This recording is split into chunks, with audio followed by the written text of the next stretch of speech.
நம்ம எல்லாருக்குமே சில நேரங்கள்ல மனசு ரொம்ப பாரமாவும் ஒரு விதமான அழுத்தத்தோடும் இருக்கும் இல்லையா? அந்த மாதிரி நேரங்கள்ல இதுக்கு என்னடா காரணம்னு நம்ம வெளியில தான் தேடுவோம். ஆனா ஒருவேளை உண்மையான காரணம் நமக்குள்ளேயே இருந்தா என்ன பண்றது? இன்னைக்கு இந்த கேள்விக்கான பதில ஒரு ரொம்பவே வித்தியாசமான கோணத்துல பார்க்க போறோம். பல நூற்றாண்டுகளுக்கு முன்னாடி வாழ்ந்த இப்னுல் கையிம் என்ற ஒரு மாபெரும் அறிஞரோட பார்வையிலிருந்து இத அலச போறோம்.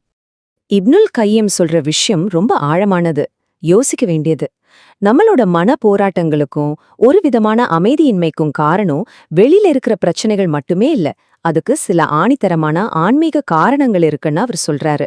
அவர் சுட்டிக்காட்டுற அந்த மூல காரணங்கள் என்னென்னு நம்ம ஒன்னொன்னா பார்க்கலாம் வாங்க. ஒரு நிமிஷம் யோசிச்சு பாருங்களேன். இப்போ நீங்க சந்திச்சுட்டு இருக்கிற கவலைக்கோ மன உளைச்சலுக்கோ உண்மையான ஆணிவேர் எதுன்னு நினைக்கிறீங்க? நம்ம மனசு டக்குன்னு வேலை, உறவுகள் இல்ல பணம்னு வெளியில தான் யோசிக்கும். ஆனா அதுக்கடியில இன்னும் ஆழமான ஒரு காரணம் இருக்க வாய்ப்பு இருக்கா? இந்த கேள்விய மட்டும் மனசுல வச்சுக்குங்க, நாம ஆகே போவோம். முதல்ல இந்த இப்னுல் கையம் யாருன்னு சுருக்கமா தெரிஞ்சுக்கலாம்.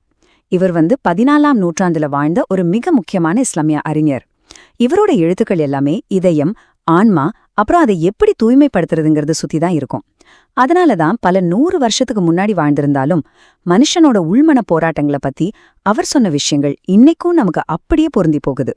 அவரோட ரொம்பவே புகழ்பெற்ற ஒரு நூல் சாதுல் மஆத். இதுக்கு என்ன அர்த்தம்னா மறுமைக்கான பயணம்னு சொல்லலாம். அந்த நூல்ல ஒரு முக்கியமான விஷயத்த முன்வைக்கிறார். நம்மளோட பெரும்பாலான மனக்கவலைகளுக்கும் அழுத்தங்களுக்கும் மூலம் வெளியில இல்ல, அது நம்மளோட ஆன்மீக நிலைமை சரியில்லாம இருக்கிறதுனால தான் வருதுன்னு ரொம்ப ஆணித்தரமா சொல்றாரு. இதுதான் நம்ம பார்க்க போற முழு விஷயத்தோட மையப்புள்ளியே. சரி, அப்போ அவர் சொல்ற அந்த 4 முக்கியமான ஆன்மீக காரணங்கள் என்னென்ன? 1, நம்மை படைத்த இறைவனை விட்டு நாம தூரமாகிறது. 2, இறைவன் இல்லாத மத்த விஷயங்கள் மேல நம்ம இதயத்தை முழுசா கொண்டு போய் வைக்கிறது. 3, இறைவனை நினைச்சு பாக்கறது, அதாவது அந்த ஆன்மீக தொடர்பை நாம மறக்கிறது.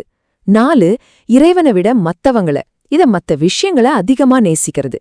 இது ஒவ்வொன்னும் எப்படி நம்ம மன அமைதியை குலைக்குதுன்னு கொஞ்சம் விரிவா பார்க்கலாம். முதல் காரணம் படைத்தவனை விட்டு விலகி போறது.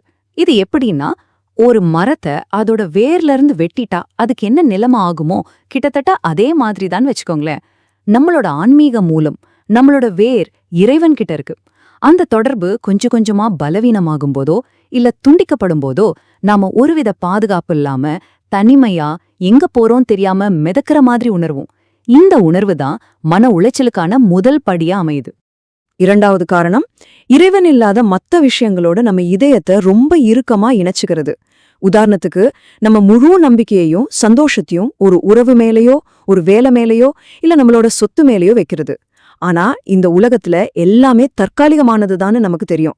அப்படிப்பட்ட ஒரு நிலையற்ற விஷயம் மேல நம்ம முழு பாரத்தையும் வைக்கும்போது அது லேசா உடையறப்போ நாமளும் சேர்ந்து உடைஞ்சு போறோம். இதுதான் பெரிய ஏமாற்றத்துக்கும் தீராத மனவேதனைக்கும் வழிவகுக்குது. 3வது காரணம் திக்ர் செய்யறத, அதாவது இறைவனை நினைவு கூர்வத நாம அலட்சியப்படுத்துறது.